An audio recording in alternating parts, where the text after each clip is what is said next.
The organisational value chain, also created by Professor Michael Porter. Remember that the industry value chain, each link in that chain is an organisation. Now we're going to break that down, each organisation, and see what's inside. The organisational value chain divides into three fundamental sections: the primary, support, and the margin.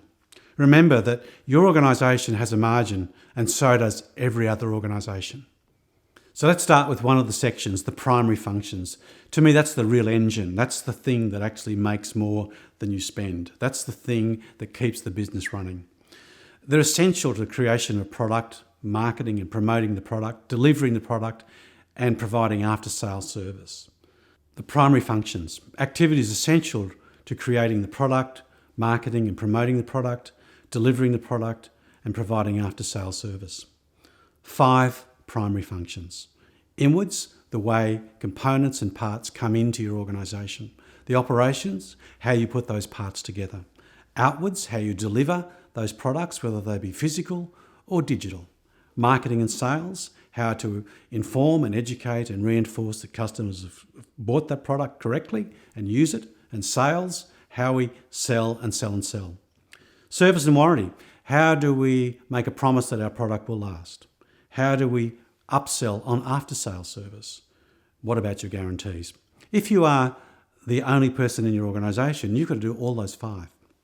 You will be busy. It's also very interesting when I ask CEOs of organisations about which of those elements give them happiness and which give them grief. The one that gives them grief is the operations, how they do things. Why is it so complicated? Why is it so hard? Because people are involved. We think and do, and we don't communicate. The easiest thing they always say is service and warranty. Why? It's because we like to talk about after-sales service. But then again, how good is after-sales service? A great opportunity for most organisations. Support functions, those functions that support the primary. Most people think that as a manager and an owner, I am doing it all. If you're a solo player, you are. But support functions, as it says, is to support the primary functions. Those elements include, and there are 4 of them: structure, people, technology, and procurement.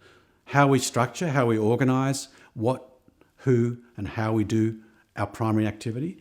People, skills, investment in terms of their professional development. Technology that provides information in appropriate time, counts, adds up, hopefully adds up your profit. And procurement, how we buy and source those inputs we need within and without the organisation. Support functions support the primary function. So where does this lead to? It leads to the margin.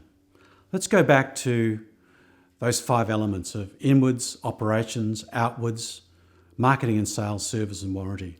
I wonder whether you can see how we can make more than we spend in each of those 5 primary elements.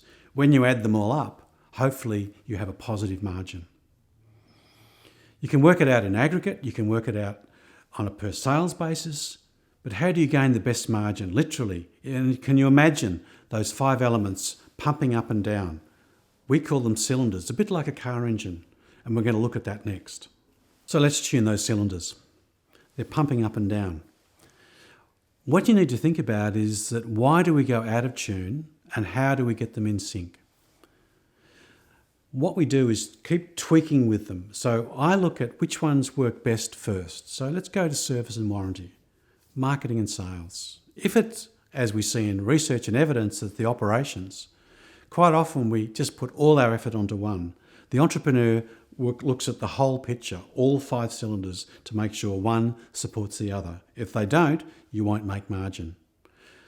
The other thing that we think about is that when we get it tuned, and only then when we get it tuned, is we can drive this organisation somewhere. Are you ready to drive? You need to get your head out of the engine, get onto the steering wheel, and let's go somewhere. So where do you drive your organisation? But hang on, do you know how to drive? What I see is organisations succeed by ensuring that the processes are tuned. We've talked about these cylinders. The next thing is that you need great coordination and communication. A good organisation makes sure that we get what everyone else does. Take the mindset out of the organisation and let's start the driving. You can't drive unless it's tuned, as I've said. The goals are outlined in the business plan, which we call the roadmap. And when driving the car, you will come across many obstacles. In your plan, you need to drive around them. How do you know when they're coming? Get those blinkers off. But remember that to get a finely tuned engine, you need innovation, you need the mindset, you need the tools. Keep it tuned, keep it running efficiently. Use less fuel, get there faster. So what? Tune those cylinders. Make sure they're working properly, they're resourced, and people have practiced on how to tune each one.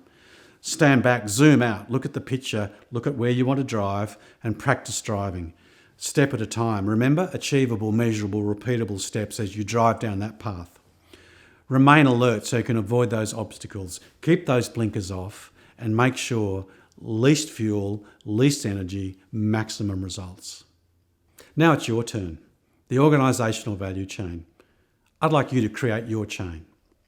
Examine your primary functions. Remember them? Inwards, operations, outwards, sales and marketing, service and warranty. Have a look at your support functions, infrastructure, people, technology and procurement. They have to work together. Examine the costs of each function. Determine if they are too high or simply inefficient. Are they working well? Use innovation, use the mindset to determine how you could be running each function and department at maximum efficiency. What's next?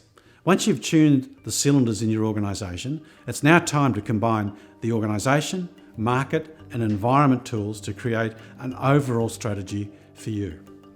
The next section will focus on your corporate, business and functional strategy.